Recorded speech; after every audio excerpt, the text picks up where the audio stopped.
असां वटि हर साल हिकिड़ो वक़्तु ईंदो आहे जॾहिं ग्लोबल रैंकिंग में पाकिस्तानी यूनिवर्सिटियूं या सिंध जे यूनिवर्सिटियुनि जो ज़िक्र थींदो आहे। उहो सम्झो त शाम ग़रीबा हूंदो आहे, हर पासे ॾे बाताल मतो पियो हूंदो आहे त पाकिस्तान जूं यूनिवर्सिटियूं रैंकिंग में नथियूं अचनि, कीअं असां मुल्क में हलंदासीं।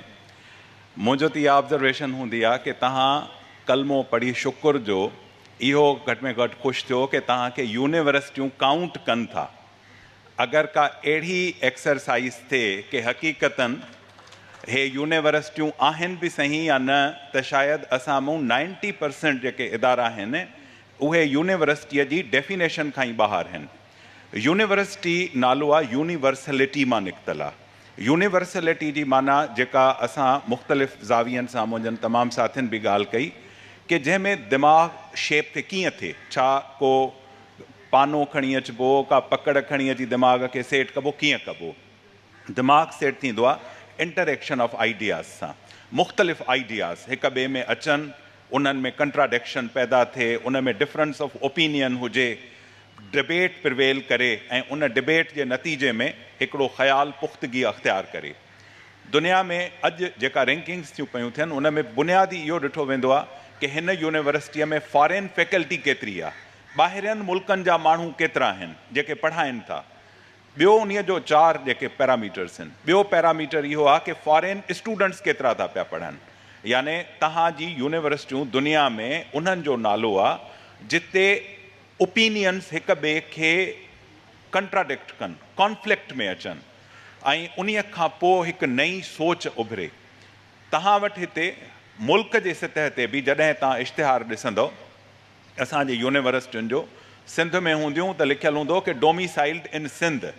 हाणे सिंध जे अंदरि हाणे तव्हां इवन पंहिंजे मुल्क में नेशनली बि पंहिंजे सोच खे नथा वधीक फ़रोग़ ॾियणु चाहियो कि तव्हां हिकिड़ियूं नंढड़ियूं नंढड़ियूं ॾेढ सिर जूं मस्जिदूं अलॻि क़ाइमु करे उन्हनि में तव्हां कन्फाइन कयो आहे सॼे जो सॼे पंहिंजनि माण्हुनि खे। डिबेट कीअं थिए, छा थिए।